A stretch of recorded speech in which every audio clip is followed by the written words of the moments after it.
제가 한번 이렇게 한번 정해봤습니다. 답답 물음표 그리고 답 느낌표.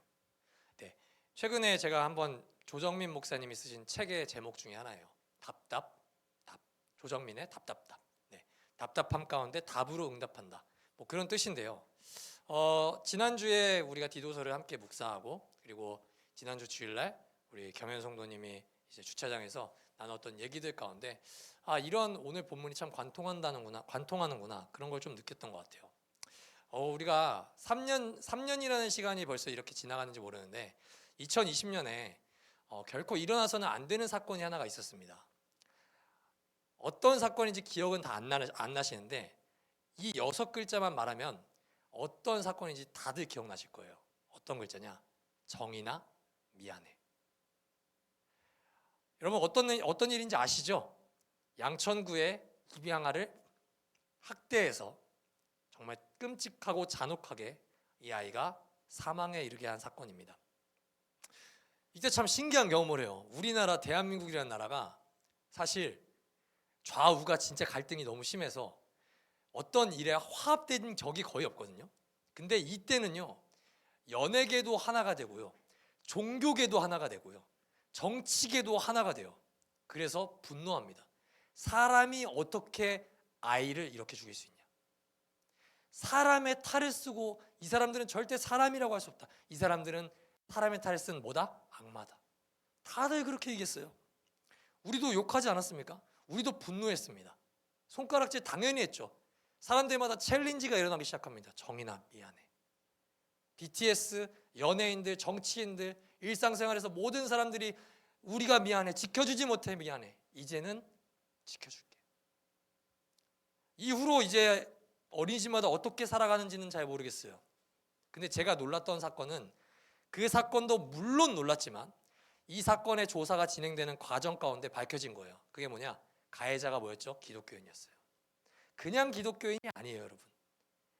양부모님의 아버지가 둘 다 목사님이었습니다. 심지어 한쪽 부모님은 교회가 어느 정도 사이즈가 있어서 어머니가 거기 교회 어린이집을 운영하는 분이었어요. 여러분, 이 사건이 터졌습니다. 이 부모님들이 어떻게 대처했죠? 탄원서 써달라 그랬어요. 저는 그걸 보고 충격받았어요. 차라리 이단이기를 간절히 기도했어요. 하나님, 제발 신천지이게 해주세요. 제발 하나님의 교회라고 해주세요. 하나님, 이거 진짜 교회 사람이면 하나님의 명예가, 하나님의 이름이 땅에 떨어집니다. 교회였을까요? 교회 아니었을까요? 정통교회였습니다. 이 사람들 미션 스쿨 나왔어요.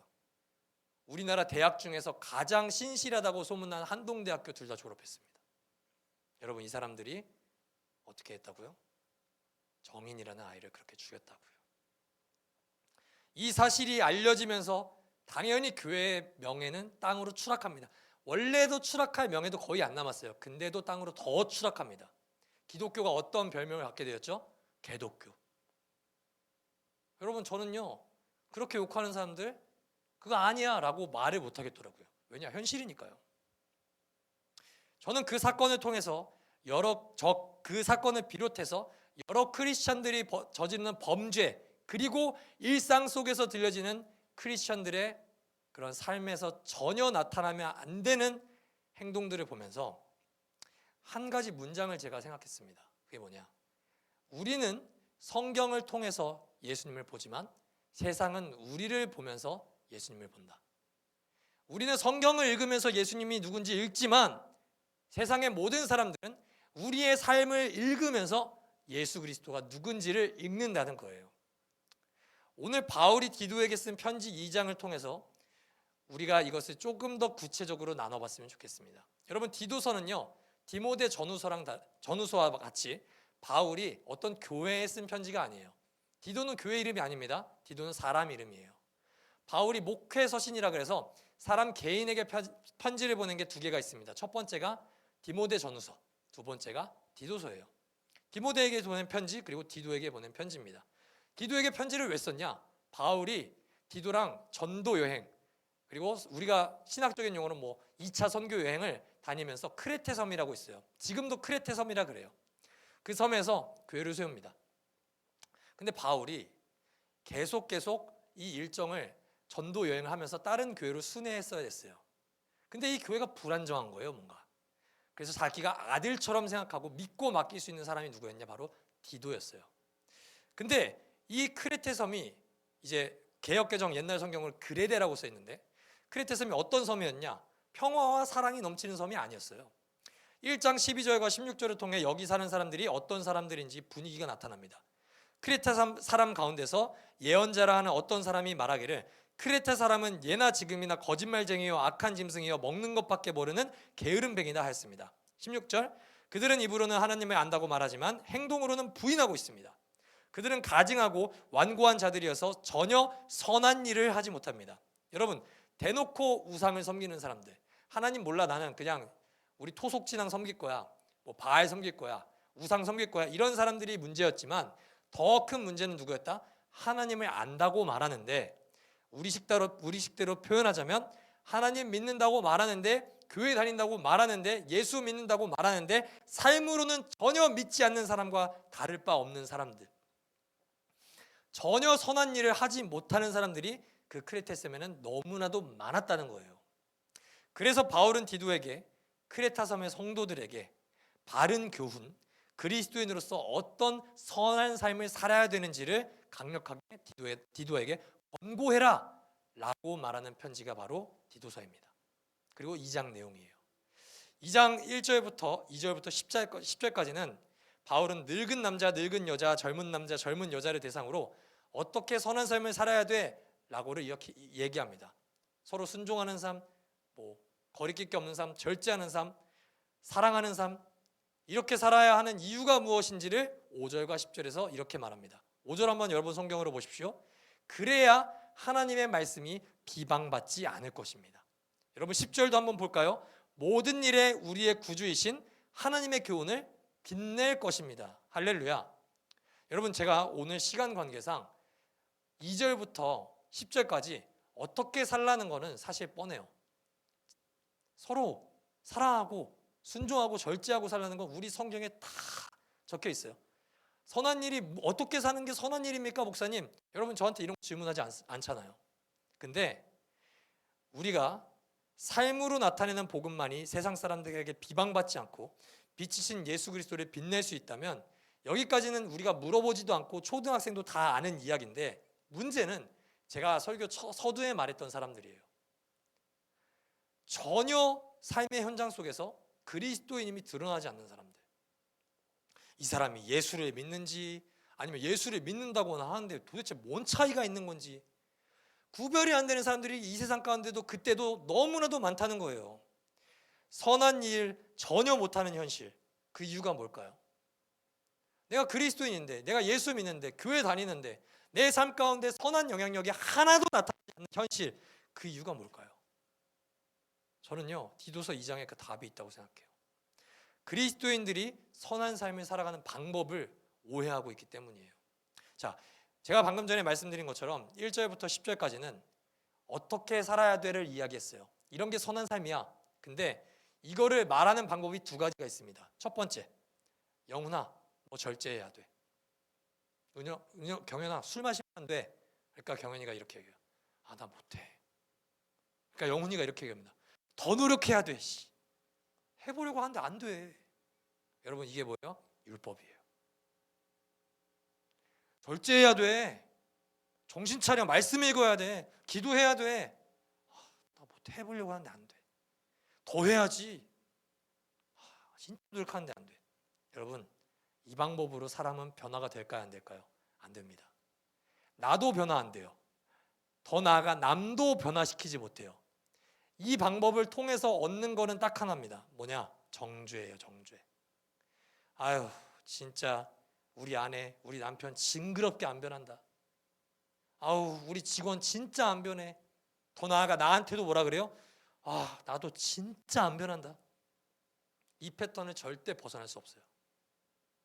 그렇다면 성경은, 사도 바울은 어떻게 이야기하는지 11절에서 15절을 우리 함께 볼게요. 오늘 성경의 핵심이 바로 여기에 있어요. 11절과 13절을 보면요, 동일한 동사 하나가 나타납니다. 그게 뭐예요? 우리 함께 읽어보면서 우리 앞에 보고 여기에 밑줄을 쳐볼게요. 자, 모든 사람에게 하나님의 구원의 은혜가 나타났습니다. 자, 나타났습니다. 자, 13절에 뭐라고 써 있죠? 그래서 우리는 복된 소망, 곧 위대하신 하나님과 우리 구주 예수 그리스도의 영광이 나타나기를 고대합니다. 여러분, 첫 번째 11절에 뭐가 나타났어요? 은혜가 나타났어요. 두 번째, 뭐가 나타나기를 고대한다고요? 영광이 나타나기를 고대한다. 자, 여러분, 사도 바울은요, 바울의 교회를 향한 편지, 그리고 개인을 향한 편지에서 예수님의 초림, 재림이라는 표현을 잘 안 써요. 그 대신에 이 표현을 씁니다. 나타났다. 자, 여러분, 처음에 말씀을 사도 바울이 11절에서 말하는 구원의 은혜가 나타났다. 이게 뭘 의미하죠? 예수 그리스도가 인간의 몸을 입고 이 땅에 성육신하시고 십자가에서 죽으시고 부활하신 그 구원의 은혜를 이야기합니다. 자, 그렇다면 두 번째 13절에서 예수 그리스도의 영광이 나타나기를 고대한다. 이거는 뭐예요? 이 땅에 구름 타고 다시 오실 예수 그리스도의 영광, 그 예수 그리스도의 재림을 말하는 게 이 13절에서 말하는 나타남이에요. 자, 이게 어떻게 보면 목사님 뭐 재림, 뭐 성육신, 성탄 뭐 늘 말하던 거 아닌가요? 라고 별거 아닌 거라고 생각할 수 있는데 왜 중요하냐? 자, 여러분, 오늘 제가 설교하는 거를 꼭 오늘 집에 가서 한 번 더 생각하세요. 우리 새가족 교육 때 이야기하는 내용이 담겨 있기도 한데 너무 중요해요. 세 가지 그림을 보여드리면서 설명을 드릴게요. 첫 번째, 구약 예수님이 이 땅에 태어나시기 전에 구약 성경에 쓰여 있는 유대인들이 갖고 있는 종말론입니다. 뭐냐? 우리가 이 땅에 열심히 살아가요. 그러다가 The Day of the Lord, 구약 성경을 볼 때 여러분들이 여호와의 날, 주의 날 이런 단어를 유대인들은 이렇게 생각합니다. 아, 메시아가 이 땅에 올 거야. 그러면 이제 세상은 끝이 나고 메시아가 다스리는 세상이 올 거야. 자, 근데 문제는 뭐예요? 예수님이 이 땅에 태어났는데 세상이 변했어요? 아니요, 세상은 그대로예요. 그래서 유대인들은 지금까지도 예수 그리스도를 메시아라고 인정하지 않습니다. 지금까지도 그들은 메시아가 이 땅에 온 적이 없다고 생각해요. 그래서 그들은 지금까지도 누굴 기다리고 있다? 메시아를 기다리고 있다. 예수는 선지자일 뿐이다. 자, 문제는 우리는 여기에는 동의하지 않아요. 두 번째 그림. 자, 이 아이러니하게도 수많은 크리스천들이 이게 성경적이지 않음에도 불구하고 이 종말론을 가지고 살아갑니다. 뭐냐? 그래, 예수님이 왔어. 이 땅에 예수님이 왔어. 예수님이 죽었네. 그리고 부활하고 승천까지 하셨네. 그러면 우리는 뭐냐? 우리는 열심히 이 세상에서는 이 세상대로 살다가 죽으면은 우리는 이제 천국 가는 거야. 이 땅에서는 우리는 죄에 넘어질 수밖에 없어. 은영송도님, 이 땅에서는 슬픔밖에 없어요. 이 땅에서는 천국을 누릴 게 없어요. 우리가 빨리 죽어야지 우리가 천국에 가는 거예요. 여러분, 이렇게 생각하고 신앙생활하는 성도들에게 저는 권면합니다. 오늘 죽으십시오. 제발 오늘 기도할 때 하나님, 나 오늘 데려가 주세요. 나 오늘 집에 가다가 사고 나서 하나님 품으로 안기게 해달라고 기도하세요. 여러분, 그게 맞지 않아요? 이 세상에서는 슬픔과 고통과 우리가 죄에서 넘어질 수밖에 없는 세상이라면 죄를 더 짓기 전에 빨리 죽어야죠. 천국에만 소망이 있고 천국에만 우리의 기쁨이 예비되어 있다면 여러분, 왜 뭐하러 이 땅에서 살아요? 이거는 성경이 말하는 종말론이 맞다 아니다? 절대 아니다. 절대 아니다. 자, 그렇다면 예수님이 말씀하신 천국, 여러분 새가족 교육하신 분 제가 천국이라는 단어 별로 안 좋아하는 거 아시죠? 5글자로 뭐죠? 무슨 나라? 하나님 나라. 예수님 말씀하시는 하나님 나라는 뭐냐는 거예요. 자, 마지막 그림 띄워주십시오. 자, 예수님은요, 인간의 몸을 입고 이 땅에 오셔서 그리고 십자가에서 죽으시고 부활하심으로 말미암아 이 땅에 하나님 나라를 시작하셨습니다. 뭐라고요? 이 땅에 하나님 나라를 시작하셨다. 그것이 성경 구절 두 개가 이것을 정확하게 이야기하는데요. 마가복음 1장 15절, 때가 찼다, 하나님의 나라가 가까이 왔다, 회개하여라, 복음을 믿어라. 다 같이 읽겠습니다. 시작.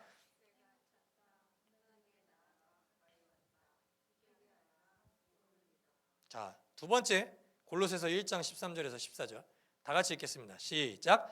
아버지께서 우리를 암흑의 권세에서 건져내셔서 자기의 사랑하는 아들의 나라로 옮기셨습니다. 우리는 그 아들 안에서 구속 곧 죄사함을 받았습니다. 여러분, 죽어서 가는 나라가 아니라는 거예요.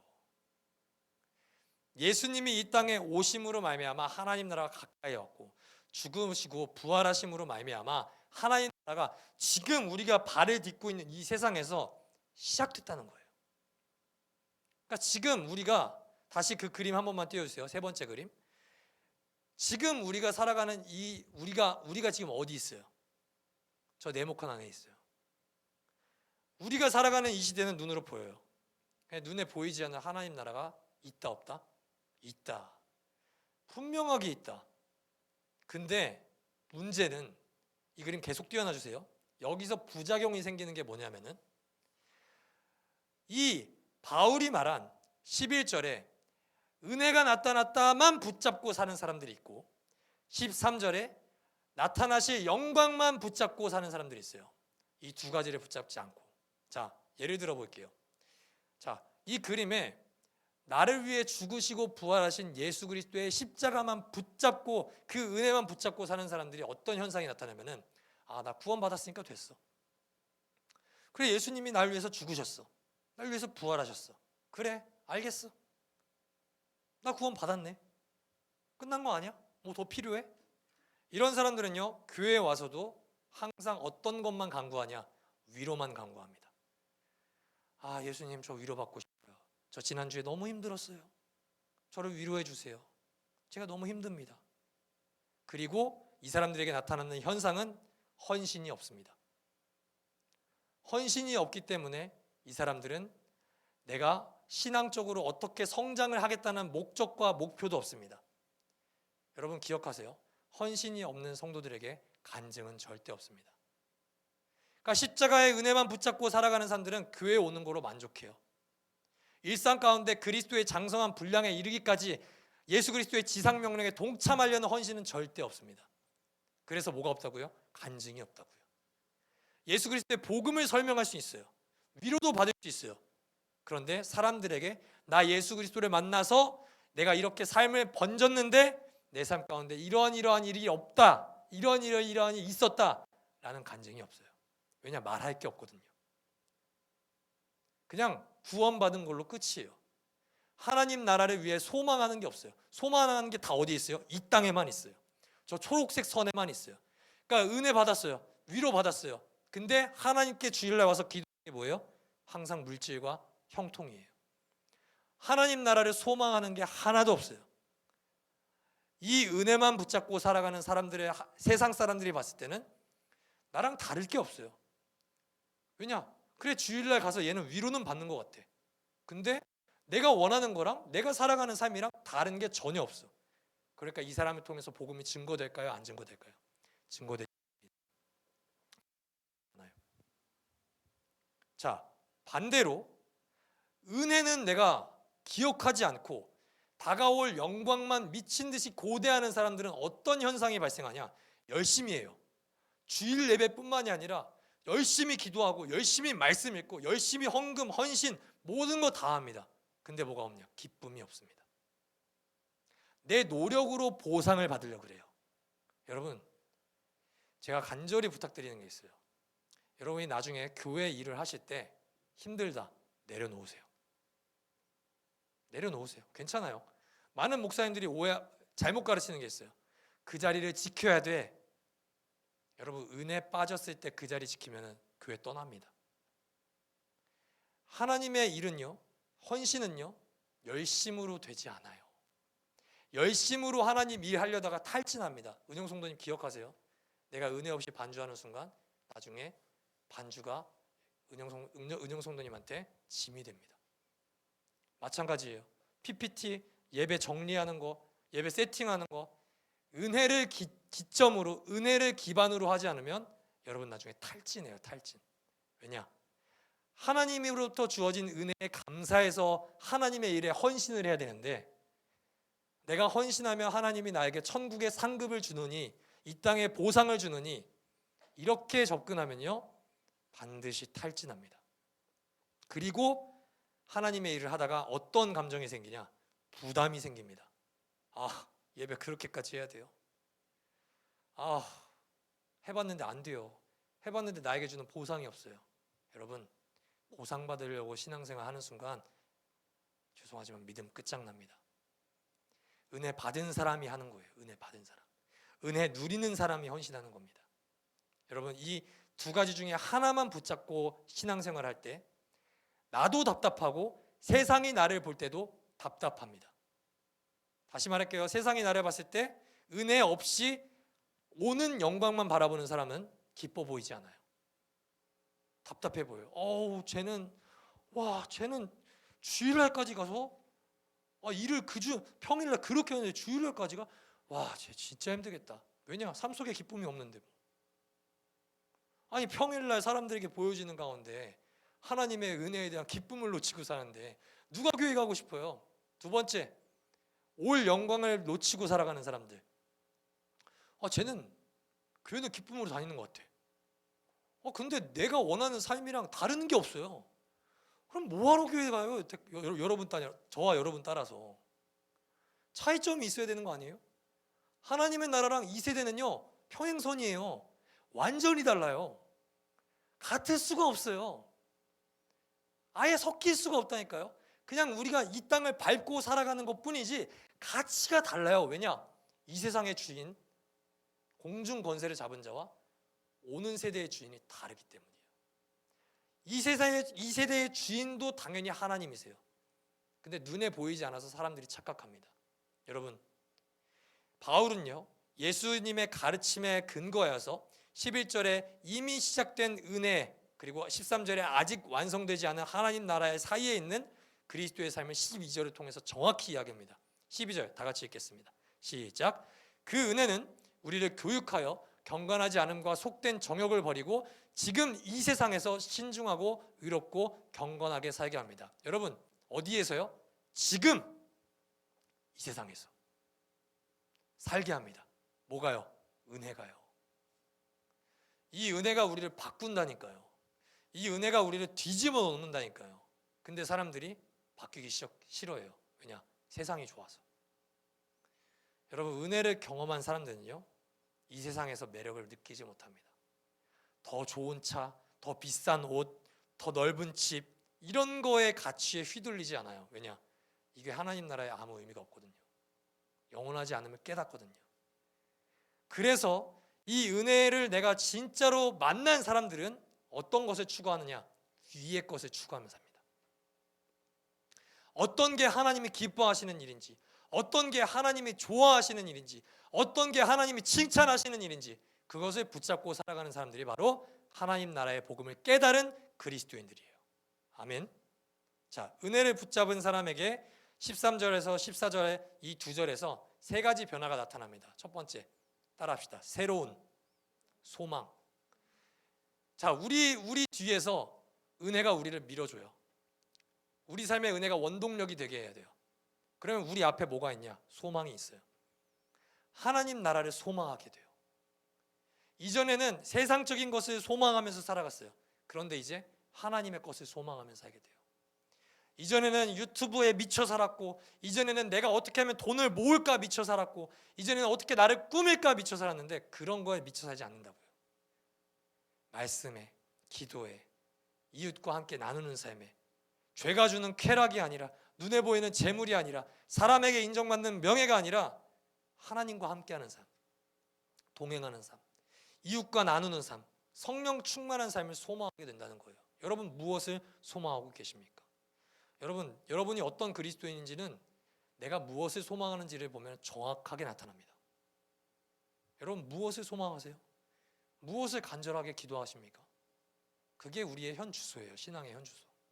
내가 이 세상의 것을 하나님께 간절히 소망하고 있다면 여러분 진짜 이거 의심해 봐야 돼요. 내 삶의 주인이 정말 하나님인가? 나 아직 세상에 속한 사람 아닌가? 이거는 오해하시면 안 되는 게 세상의 모든 것을 구하면 안 된다는 게 아니에요. 여러분의 정욕대로 하나님은 전혀 간섭하지 않는 세상의 정욕을 구한다면 나는 아직도 세상의 주인 되어 살아가는 삶일 수도 있다는 거예요. 두 번째, 새로운 사랑입니다. 여러분, 저는요 뒤에 있는 제 아내를 사랑합니다. 믿으시나요? 제 아내 빼고 다 고개를 끄덕여 주시는데요.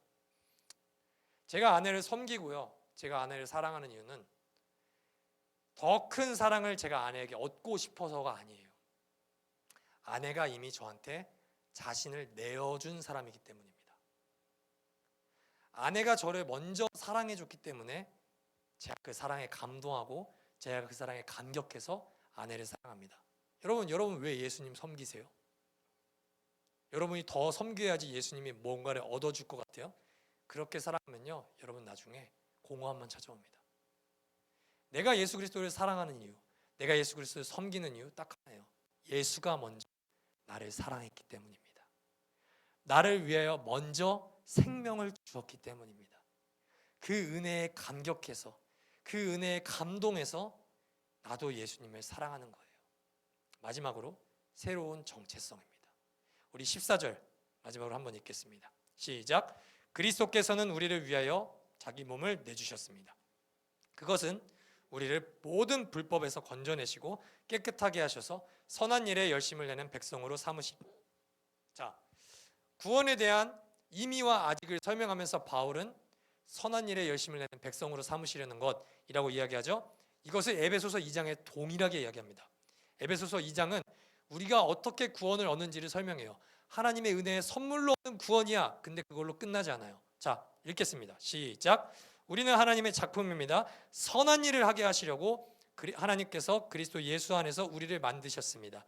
하나님께서 이렇게 미리 준비하신 것은 우리가 선한 일을 하며 살아가게 하시려는 것입니다. 여러분 하나님이 왜 구원하셨어요? 여러분 하나님이 왜 건져내셨어요? 예수 믿고 죽으면 천국 가게 하려고? 여러분, 천국 갑니다. 가요. 못 간다고 얘기 안 한다니까요. 근데 이 땅에서 어떻게 살 거냐고요. 하나님의 선한 일, 하나님의 일을 하게 하려고 우리를 구원하셨고 우리를 건져내셨다고요. 하나님의 나라를 확장하기 위해서 이 세상에 죄로 깨어진 영혼과 죄로 깨어진 사회에 하나님 나라의 복음으로 그 깨어진 모든 영역을 회복하게 하기 위해서 우리에게 성도의 직분, 하나님의 자녀의 권세를 우리에게 주셨습니다. 할렐루야. 여러분은요 새로운 정체성을 갖고 살아가는 사람들이에요. 여러분, 하나님을 여러분 뭐라고 고백합니까? 아버지라고 고백하지 않으세요? 그리고 하나님을 뭐라고 고백합니까? 만왕의 왕이라고 고백하지 않으세요? 만왕의 왕이신 하나님의 자녀인 우리는 어떤 신분을 가지고 있을까요? 왕족입니다. 왕족. 여러분 왕자이고 여러분 공주예요. 여러분, 내가 왕자의 직분을 얻기 위해서, 내가 하나님의 자녀가 되기 위해서 노력하고 열심히 봉사하고 헌신하는 게 아니라요, 여러분이 하나님의 자녀이기 때문에 자녀답게 살라는 거예요. 왕자, 왕 공주의 신분을 갖고 살기 때문에 마치 노블리스 오블리주처럼 그 신분답게 살아가라는 거예요. 여러분들이 그 신분 노력해서 얻은 거 아니에요.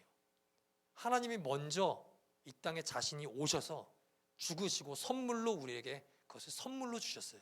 그 권세와 축복을 선물로 주셨는데, 그렇다면 왜 우리는 하나님 나라의 복음을 위해서 우리가 은혜를 붙잡고 이 땅의 영광을 고대하며 헌신하면서 살아야 될까요? 11절에 정답이 있습니다.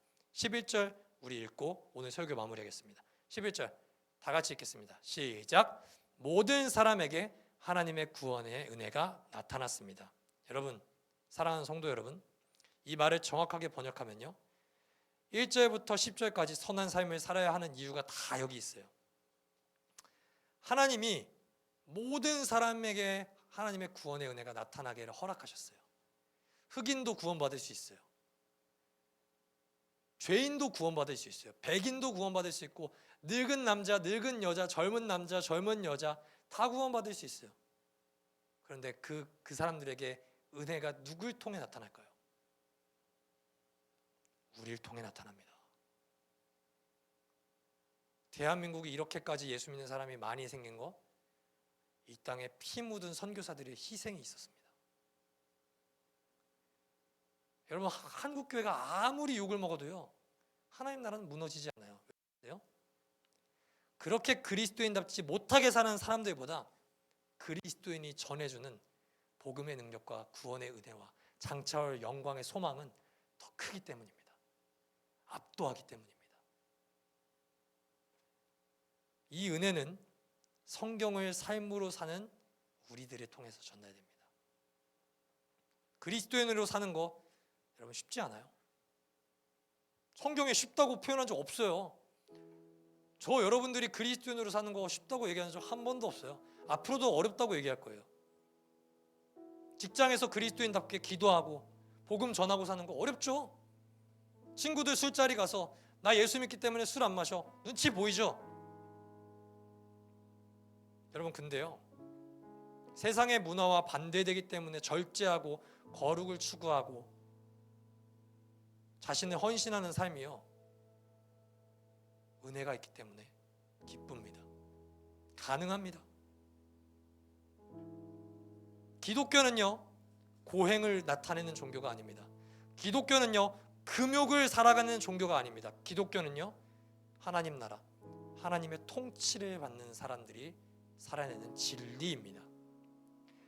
세상이 주는 가치보다 하나님 나라가 주는 기쁨과 평안과 이 모든 것이 압도적으로 더 좋고 즐겁기 때문에 그리스도인은 만족합니다. 돈 없어도 돼. 좀 못생기면 어때? 우리를 하나님의 작품으로 대하시는데. 사랑하는 성도 여러분, 누군가 그리스도인으로 살아가는 나를 볼 때 어떻게 느끼나요? 답답해하지 않나요? 아니면 내가 복음을 전한 게 한 번도 없어서 통계가 없지 않습니까? 여러분 기억하십시오. 여러분이 복음을 증거하는 사람입니다. 여러분 은혜를 붙잡으시고 장차올 영광을 소망하시며 은혜를 드러내십시오. 그게 우리를 이 땅에 선한 일, 하나님 나라의 일, 깨어진 피조 세계와 깨어진 모든 영혼들을 회복으로 이끄는 그 일에 동참하기 위해서 우리를 구원하신 하나님의 계획입니다. 여러분, 그리스도인이 하나님 나라의 즐거움을 누릴 때 세상 사람들은 낯설게 느끼지만 그 매력에 궁금함을 느낍니다. 경현 성도님 왜 이렇게 즐거워하세요? 일이 힘든데 뭐가 그렇게 즐거우세요? 천은영 성도님 뭐 42평 아파트가 있지도 않은데 왜 그렇게 이웃과 함께 나누세요? 내가 그리스도인이기 때문이에요. 하나님 나라의 다스림을 받기 때문이에요. 나는 그게 즐거워요. 나는 뭐 아이브 노래 몰라도 돼요. 괜찮아요. 난 찬양하면 즐거워요. 나는 뭐 기기 비싼 거 없어도 돼요. 하나님 때문에 즐거워요. 그게 하나님 나라의 삶입니다. 복음은 절대 세상의 가치들보다 허접하지 않아요. 하나님 나라는 세상보다 결코 따분하지도 재미없지도 않습니다. 그 은혜를 더욱더 누릴 때, 그 영광을 소망할 때 우리 삶은 항상 익사이팅합니다. 사랑하는 여러분, 세상 속에서 살아가는 사람들에게 답답함이 아니라 복음이라는 답을 보여주는 우리 모두가 되기를 예수 그리스도의 이름으로 축복합니다. 우리 함께 찬양하고 우리 기도의 자리로 나아갑니다. 우리 함께 우리 시선 함께 고백합니다.